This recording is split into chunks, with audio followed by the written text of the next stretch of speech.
The man coming at us with a knife outside of the Perkins in Lawrence, Kansas, doesn't know Z, is not afraid of knives or men who need them.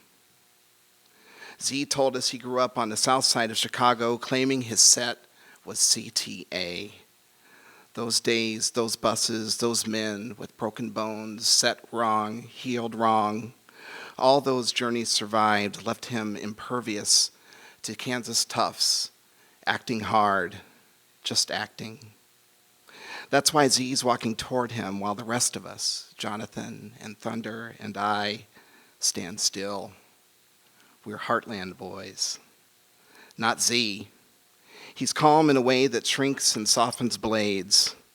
He looks into the stranger's eyes and knows how this will go. Z has seen enough of the willing men, the able. He's seen a cold steel soul and understands the meaning of scars.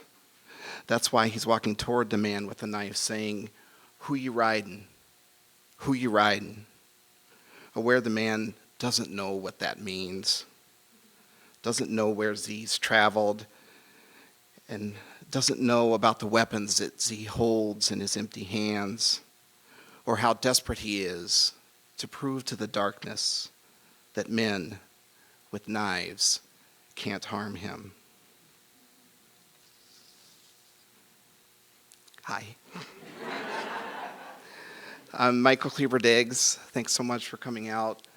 It's a big deal for me to stand in front of these bricks and stand behind this podium where so many of my heroes have stood, and to share a few poems with you guys. It's also a big honor for me to be part of the Mentor Series this year and to work with outstanding local mentors like Carolyn Holbrook and Sherry Kwan Lee and Marisha Chamberlain, from whom you'll hear later tonight, but also to be part of a spectacular cohort of amazing writers and people who offer encouragement and insights and wisdom and ideas. And we get together a couple times a month, and I never leave without being completely overwhelmed by how amazing this group is and how fortunate I am to be a part of it. Thanks for coming out and braving the cold tonight. I have been working lately on a series of poems about institutional violence, and I was going to read a few selections from that tonight, but it's February 12th. We're a couple days away from Valentine's Day. And as the poem I just read pointed out, I'm a lover, not a fighter. So I thought tonight instead I would work from love themes and share some poems of the heart. Some of them, just by way of warning, are a little bit sappy, but I think we can get through it together. This next piece is called "I Love My Neighbor as I Love Myself." I drive around admonishing strangers. "Hurry up," I tell them, or "wear a helmet." Kids needing loving guidance get it from me. Teens in black clothes at midnight, felt but not seen like owls, receive my words as care. When I see an elderly woman with her coat worn loose, I don't hesitate because I want the best for her. I learned of love in harsh commands, curt rebukes, and tired, hungry hands unleashed. Now the rear view holds ravaged ancestral eyes, not mine. The hard hand sending the window down is not mine, it's mine. For love is history and desire. Love is dominion. It's supposed to attack you. When you send it out, it stings your face like a slap of cold air. And sometimes it arrives in the form of a man driving away, shouting.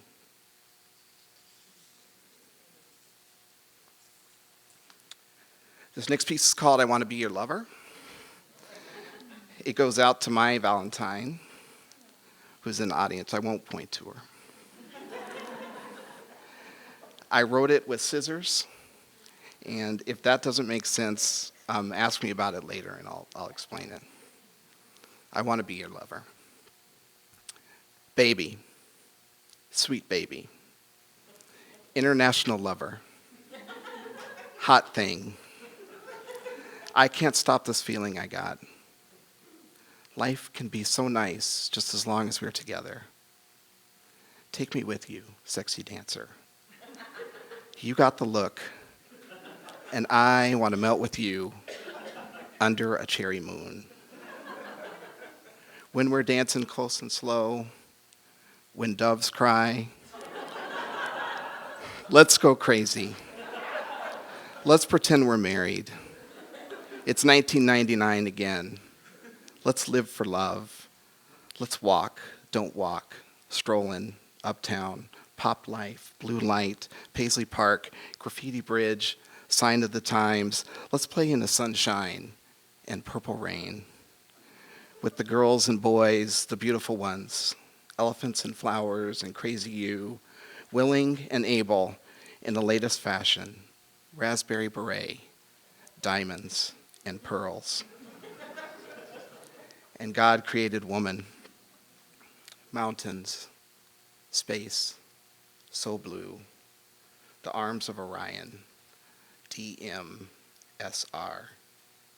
the question of you, the future when two are in love, the flow, let's work, party up, release it, dance on, new power generation, tick, tick, bang, around the world in a day, round and round, joy in repetition. You're a love machine. You're my little red Corvette. Kiss, slow love, shake, thunder, positivity, housequake. With you, delirious private joy. For you, my love is forever. Still would stand all time. Love to the nines, the max, insatiable, scandalous, automatic, free. I'm yours. I wish you heaven. I would die for you.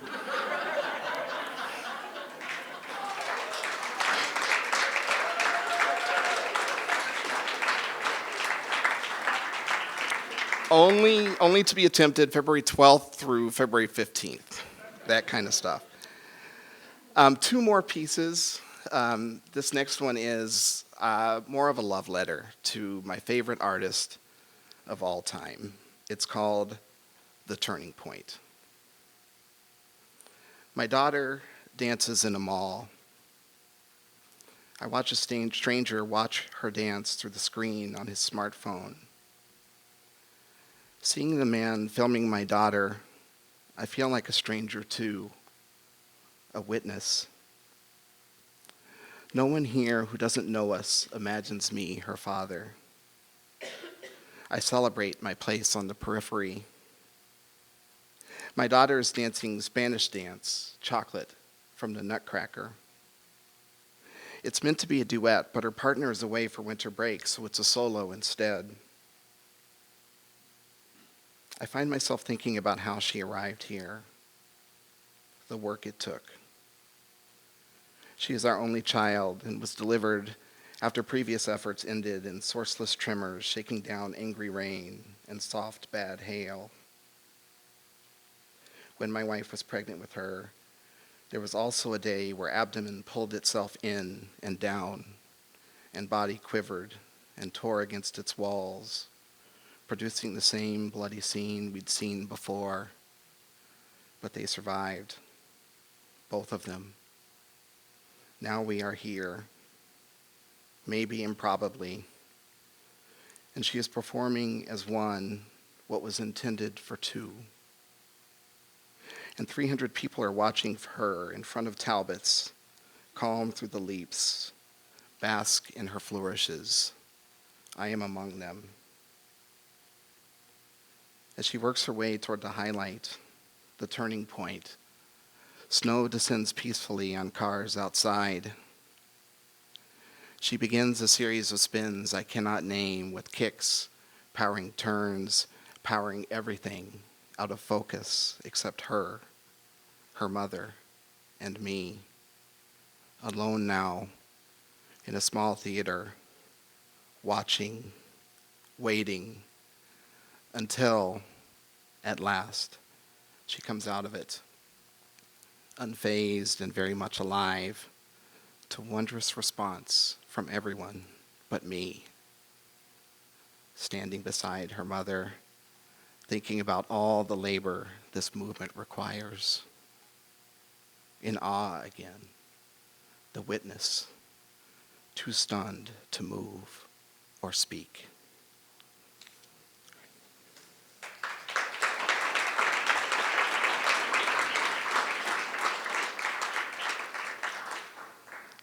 This last piece is one of my favorite poems of all time, which is probably a weird way to talk about something that I wrote.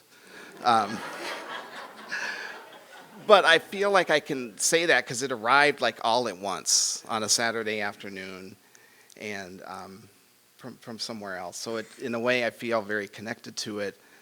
I find it kind of an apt description of my worldview and my philosophy, but also distant enough from it to make that kind of a claim.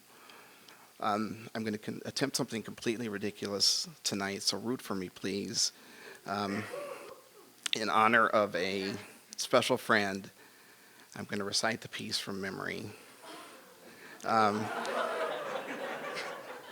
She's over there, and this is for my friend who taught me that there's hidden power in memorization. And this is a poem called Sadie. Thanks again for coming out. On a dreary winter day, I made a solemn way and came across a bright and sunny lady. She said her name was Sadie. She stopped me on my walk. Oh no, she wants to talk. And gazed upon my frown. She could tell that I was down. She said, "My friend, I love you."